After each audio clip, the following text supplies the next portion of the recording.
오늘 하나님이 우리들에게 주시는 말씀 사도행전 3장 1절에서 10절입니다. 신약 190쪽에 있습니다. 사도행전 3장 1절에서 10절 우리 다 같이 교독으로 읽고 마지막 10절 함께 읽도록 하겠습니다.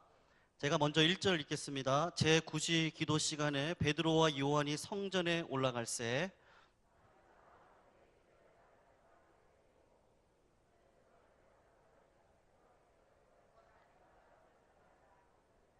드는 자라. 그가 베드로와 요한이 성전에 들어가려 함을 보고 구걸하거늘 요한으로 더불어 주목하여 가로되 우리를 보라 하니 그가 저희에게 무엇을 얻을까 하여 바라보거늘 베드로가 가로되 은과 금은 내게 없거니와 내게 있는 것으로 내게 주노니 곧 나사렛 예수 그리스도의 이름으로 걸으라 하고 오른손을 잡아 일으키니 발과 발목이 곧 힘을 얻고 뛰어서서 걸으며 그들과 함께 성전으로 들어가면서 걷기도 하고 뛰기도 하며 하나님을 찬미하니 모든 백성이 그 걷는 것과 및 하나님을 찬미함을 보고 그 본래 성전 미문에 앉아 구걸하던 사람인 줄 알고 그의 당한 일을 인하여 심히 기이 여기며 놀라니라. 아멘. 준비하면서 그 생각을 한번 해봤습니다. 오늘 그 본문의 말씀이 성전 미문에 앉아있던 그 장애인이잖아요. 다리를 못 쓰는 장애인인데 아마 걷지 못하는 장애인이었겠죠. 이 사람의 가장 큰 소원은 무엇이었을까를 한번 생각을 해봤습니다. 오늘 제가 사실 설교 준비를 많이 했는데 발표가 좀 길다 그래서 제가 딱 잘라서 3분의 1만 설교를 하고 다음번에 금요기도 있다 한번 제가 나머지 부분을 할 생각입니다. 여러분, 사람은 자기가 경험한 것 외에는 알지를 못합니다. 아무리 똑똑한 사람도 마찬가지죠. 요새 우리 권사님들에게 그 스마트폰을 선물하면은 별로 달갑지 않으실 거예요. 그렇죠? 옛날 전화기는 그냥 폴더를 여러 가지 누르기만 하면 됐는데 이 스마트폰은 뭐 이렇게 밀어야 되고 뭐 복잡하잖아요. 자꾸 걸리고 막. 그 사람은 내가 경험한 것 이상의 것을 사실 생각하는 건 쉽지 않은 거죠. 예를 들어 이런 거죠. 거지의 마지막 소원은 뭘까요? 거지가 가장 좋아하는 것은 동전을 구걸받는 겁니다. 그러니까 거지의 오늘 하루 소원은 내가 왕이 되는 것이 아니라 오늘 하루 배불리 먹을 수 있는 동전을 구걸받는 게 거지의 소원입니다. 다시 말하면 내가 가지고 있는 어떤 꿈이라는 것은 내가 경험한 것 이상을 넘어서지 못하게 되어 있는 거죠. 제가 예전에 그 대학원 다닐 때 그때 한참 제가 성남 살았는데 분당이 막 이렇게 개발이 되고 있었어요. 근데 그 분당 살던 분 중에 한 분이 농사 짓던 그 야탑 예비군 훈련장, 지금은 야탑이 좋은 아파트촌이 됐지만 그때는 저희가 다녔던 예비군 훈련장이었습니다. 그 야탑 예비군 훈련장 옆에 큰 땅을 가지고 농사를 짓던 할아버지 한 분이 계셨단 말이죠. 근데 이분이 그 땅 보상을 받는데 그만 자기 땅인 줄도 몰랐는데 나중에 그 구청에서 검사를 하다 보니까 조상이 그쪽 야탑 뒤에 산까지 자기 땅이었던 거예요. 조상의 산. 그래가지고 한 번에 그 몇천억 원을 보상을 받았어요. 한 2천억 가까이 받았다고 제가 그때 들은 것 같아요. 정확한 액수는 모르겠지만. 그래서 그거를 이렇게 천억씩 은행에 나눠서 이렇게 저금을 했더니 은행장이 선물로 그랜저 한 대씩을 이렇게 선물로 줬다고 이렇게 자랑했던 걸 제가 이제 들은 적이 있는데, 제가 그분 집을 한번 이렇게 우연히 방문하게 돼, 잘 모르는 분인데 어떻게 우연히 이렇게 신방하다가 방문을 하게 됐습니다. 근데 이제 집을 그렇게 많은 돈을 받았으니까 집을 엄청나게 잘 짓고 사시는 거예요. 근데 그분은 평생 농사만 짓던 분이니까 좋은 거를 한 번도 갖추고 살아본 적이 없니다. 집은 굉장히 좋은 아파트에 이사하셨는데 거기에 전혀 안 어울리는 그 옛날 자개장 같은 거, 아주 굉장히 화려한 자개장을 안방에 놓고 사시더라고요. 자랑하시면서 보여주더라고요. 몇 천만 원짜리라고. 근데 제가 볼 때 그 아파트는 그런 장을 놓으면 안 될 곳이었어요. 근데 그분은 제일 좋은 장은 무슨 장이에요? 자개장밖에 모르신 거였죠. 그리고 또 집에 옛날에 쓰던 절구가 있었는데 그 절구를 안 버리시고 그 비싼 거라고 그 절구를 집안 그 거실에 갖다 놓으신 거예요. 그걸 보면서 사람은 돈도 써본 사람이 쓸 수 있구나, 그때 그걸 제가 알았습니다. 그러니까 그분은 음식을 시켜 먹어도 제일 맛있는 게 뭐예요? 탕수육입니다. 탕수육. 짜장면 짬뽕 넘어서 탕수육. 뭐 그분에게 한정식 집을 간다, 아니면 호텔 뷔페를 간다는 건 이렇게 상상이 안 가는 그런 일인 거죠. 그날도 저는 탕수육을 먹고 왔습니다. 가가지고. 근데 우리 인간이라는 것은 그 제한된 존재이기 때문에 자기가 경험한 것밖에 갖지를 못하는 겁니다. 오늘 저는 이 성전 미문에 앉아서, 이 미문이라는 말이 그 뷰티풀 게이트, 아름다운 문을 한문으로 표현한 겁니다. 성전 문이 아름다운 문이었어요, 이름이. 그 아름다운 문 앞에 앉아서 가장 아름다지 못한 거지가 가장 불쌍한 모습으로 지금 구걸을 하고 있는 거죠. 굉장히 그 아이러니한, 여러분 성전의 그 휘황찬란한 영광, 그게 헤롯이 46년 동안 지은 헤롯 성전이니까 얼마나 화려하고 아름다운 성전이었겠어요. 우리가 보통 예루살렘 제3성전 또는 제4성전이라 부르는 그런 성전이라고, 헤롯 성전이라고 부르는 성전이었는데, 그 아름다운 문 앞에 서 있는 가장 볼품없는 거지 구걸하는 사람, 참 이게 안 어울리잖아요.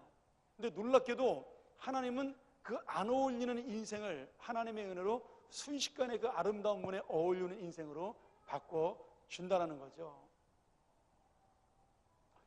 베드로하고 요한이 성전에 가서 기도하러 갔다가 이 거지를 만나게 됐어요. 거지가 베드로를 보고 한 푼 줍쇼 구걸을 한 거죠.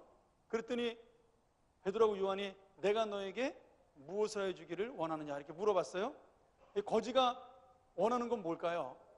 지금 거지가 원하는 건 정상인이 되는 게 아닙니다. 그거는 상상할 수 없는 그 능력인 거예요. 감히 한 번도, 태어날 때부터 안전뱅이였으니까 한 번도 상상을 해본 적이 없기 때문에 자기가 정상이 되리라고 생각도 못하고 그저 동전면입을 얻기를 원했습니다.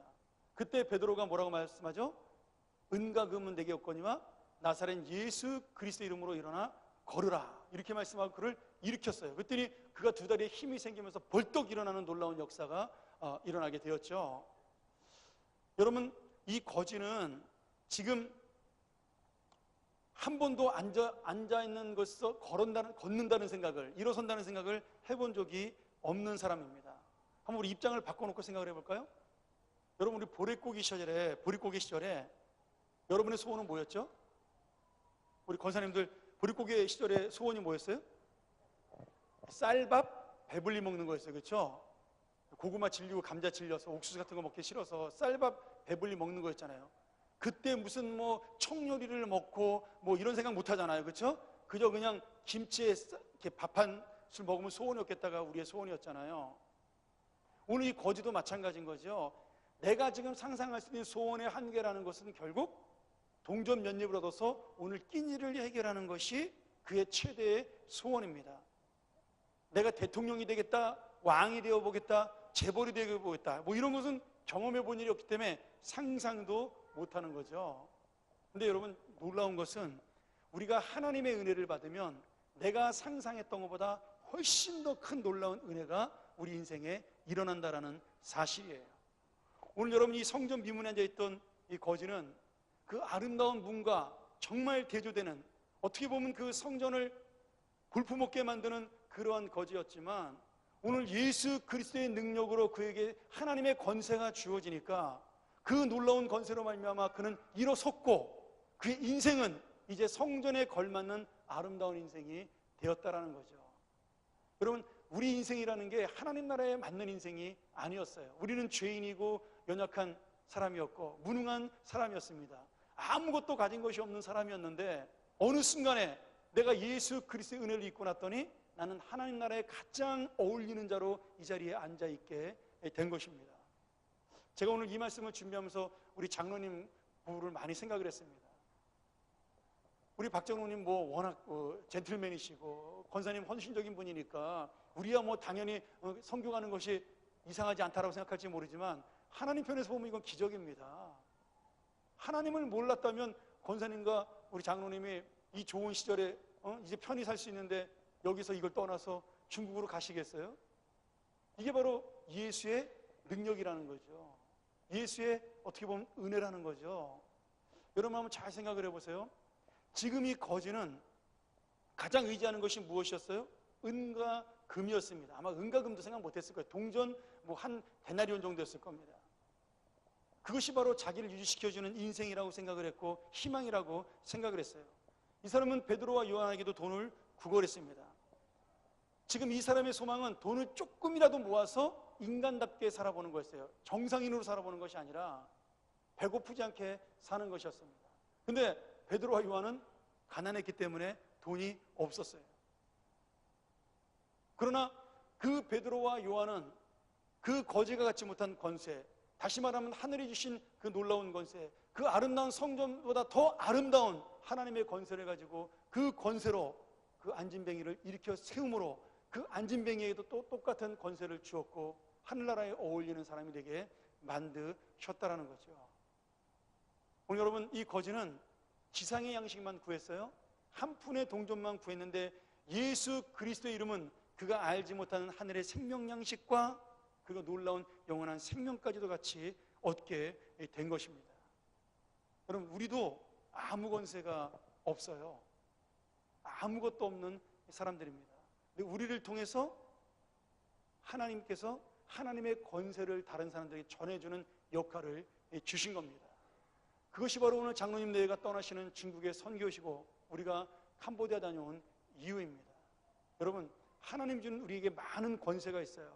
그러나 그 권세를 어떤 사람들은 자기의 유익과 욕심을 위해 사용하는 사람이 있는가 하면 어떤 사람들은 그 권세와 하나님 주신 모든 시간들을 다른 영혼을 살리고 하나님 나라를 위해 세우는데 다 사용하며 헌신한다라는 이야기입니다. 오늘 여러분, 누가 과연 성전에 어울리는 자고 누가 과연 하나님 나라에 어울리는 자입니까? 아무도 그런 사람은 세상에 없습니다. 그러나 예수 그리스도의 권세로 말미암아 우리는 그 하나님 나라에 가장 어울리는 자가, 아니 하나님 나라의 주인이 된 것이죠. 자, 오늘 아이들이 발표 많이 한다 그러니까 그걸로 은혜 받고 말씀 한번 정리할까요? 캄보디아 마지막 우리 선교지 마치고 저희가 그 마지막 날에 시엔립에 가서 앙코르와트 유적지를 구경하러 갔습니다. 좀 미안하더라고요. 저는 한 일도 없는데 구경만 다니니까. 근데 제가 앙코르와트 유적지를 돌면서 선교사님에게 설명드리면서 하나 크게 깨달은 게 있었습니다. 여러분, 이 앙코르와트가 얼마나 잘 지었는지 세계 7대 불가사의예요. 돌멩이를 어떻게 이동해서 그 큰 그 사원을 지었을까? 그것이 밝혀지지 않아서 요 최근까지도 세계 7대 불가사의라고 불렸습니다. 근데 요새 좀 밝혀졌어요. 그 운하를 통해서 배로 날랐다, 이렇게. 저도 책 보고 이 설교 준비하면서 알게 됐는데, 근데 정말 너무너무나 아름다운 사원이에요. 불타기 전까지. 근데 그것이 이 가장 그때 그 당시에 위대한 왕이었던 크메르 제국의 왕 수리아 바르만 2세가 이 사원을 세웠는데, 처음에는 힌두교 사원으로 세웠다가 나중에 불교 사원으로 바뀌게 되죠. 그런데 지금은 그 크메르 왕조가 무너지면서 왜 무너졌는지 정확한 이유는 아무도 모르거든요. 뭐 천재지변으로 무너졌다, 뭐 어디서 쳐들어왔다, 뭐 이런 여러 가지 소리 있지만 아무도 몰라요. 근데 그 크메르 왕조가 무너지면서 이 사원도 완전히 사람들이 뛰어난 폐허가 되어버렸어요. 밀림에 덮여 있었습니다. 그거를 1850년도에 프랑스 사람이 발견해가지고 이 앙코르와트 유적지가 발견이 된 겁니다. 근데 제가 보니까 크메르 사람들이 돈이 없으니까 캄보디아 사람들이 돈이 없으니까 이거를 개발을 해야 되는데 나무를 일일이 손으로 치면 돈이 너무 많이 드니까 어떻게 했어요? 정글을 불을 질러버렸어요. 뭐 정말 유네스코에서 하면 기절할 일인데 불을 질러가지고 그 정글을 다 태웠는데 정글만 태운 것이 아니라 그 유적지까지 싹 태워버리고 만 거예요. 그래서 돌이 다 탔어요. 가서 보니까 정말 아름다운 그런 사원인데 까맣게 다 변해버렸어요. 원래는 그 붉은 빛으로 이렇게 태양빛이 비치면 붉은 빛이 난다 그래요. 그런 돌도 보이더라고요. 그러니까 아직 안 탄 돌은. 근데 그것을 불로 태워가지고 정글을 태워버린 바람에 같이 불타서 완전히 폐허처럼 되어버리고 말았습니다. 그래도 얼마나 가서 보니까 잘 지었는지 몰라요. 여러분, 3층에 우리 본당보다 더 큰 저수지가 4개가 있어요. 그 높은 3층에 물을 어디다 갖다 끌어들였을까요? 나 그것도 너무 신기하더라고요. 돌멩이로 올라온 건 올라온 거지만 그 물을 어디다 갖다 했는지 모르겠어요. 그리고 계단을 올라가는데 그 계단이 칸이 요만큼밖에 되지 않으니까 사람이 못 올라갑니다. 떨어져 죽어요, 잘못하면. 그래서 거기를 무릎으로 기어서 올라가야 돼요. 왕이 꼭대기에 있으면 올라오는 사람들이 무릎으로 기어 올라오는 그러한 계단이에요. 그 3층까지 올라가는 겁니다. 아유, 위에서 보니까 뭐 아찔하더라고요. 떨어져, 실제로 우리나라 사람 관광객이 거기서 장난치다 떨어져 죽어가지고 지금 그걸 막아놨더라고요, 못하게. 근데 그렇게 위대한 왕, 사람이 중국에서 온 그 중국 사람들 얼마나 자존심 강해요. 근데 그 사람들 사신이 와서도 기어서 올라와서 무릎을 꿇고 올라와야지만 될 정도로 그렇게 번영했던 그 크메르 왕조, 다시 말하면 이 앙코르와트 유적지가 지금은 아무도 안 가는 폐허가 되어버리고 말았어요. 심지어 그 앙코르와트 유적지 옆에 있는 그 왕비를 위해 세운 사원은요, 나무 뿌리들이 그냥 다 차지해가지고 사원이 그냥 무너지려고 그래요. 뿌리들, 나무들에 의해서. 저는 그때 그걸 보고 하나 깨달았어요. 지금 뭐 만리장성도 마찬가지고 다 마찬가지예요. 여러분, 사람이 만든 권세라는 거 순식간에 사라지는 권세입니다. 그렇죠? 오늘 제가 그 1시에 청년 예배 때 그 얘기했어요. 여러분 지금 젊다고 좋은 세를 보냈지만 딱 20년만 지나면 나처럼 된다. 배 나오고 뚱뚱해지고 쭈글쭈글해지고 그런 거 아무것도 자랑할 게 없다. 여러분 맞잖아요. 우리 여기 계신 어르신들도 마찬가지 아니겠어요? 다 50년 전에 미남민이 아니었던 사람 어디 있겠어요? 다 미스 코리아 다 그렇죠. 그러나 지금 돌아보면 다 그것이 아무것도 아닌 거죠. 그게 뭐냐면 인간이 가진 권세라는 거예요. 그러나 오늘 베드로와 요한이 이 안진병에 줬던 권세는 무슨 권세예요? 영원한 하나님의 권세라는 거죠. 이 안진병에는 그 권세를 받은 겁니다. 그 권세를 받은 것과 동시에 성전의 아름다움에 도저히 어울릴 것 같지 않았던 그의 인생이 그 성전보다 더 위대하고 아름다운 인생으로 바뀌게 된 것이죠.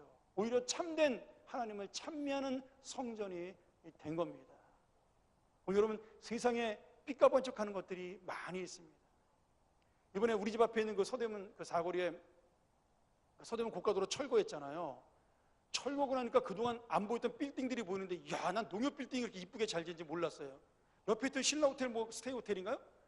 그 호텔이 그렇게 이쁘게 지은 호텔인지 몰랐어요. 그전엔 고가도로에 가려가지고 하나도 안 보이더라고요.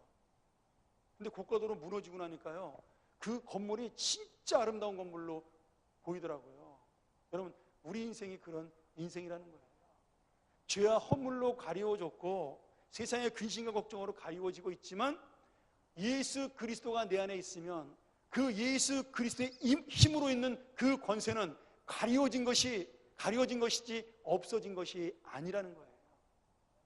내 안에 있는 고통과 내 안에 있는 어려움들, 내 안에 있는 그 모든 연약함들을 내가 하나님의 은혜로 다시 한번 제거하고 나면 내 원래 있었던 하나님의 권세는 다시 살아난다라는 거죠. 여러분, 우리는 그런 권세를 다시 받을 필요가 없어요. 왜냐하면 지금 이미 그 권세를 받은 사람들이기 때문입니다. 할렐루야. 여러분, 우리가 그 권세를 지니고 사는 사람들입니다. 예수 그리스도의 이름과 능력은 없어질 사람의 권세가 아니라 영원한 권세죠. 없어질 세상의 것을 주고 끝나는 것이 아니라 이제 영원히 하나님과 함께 누릴 놀라운 권세입니다.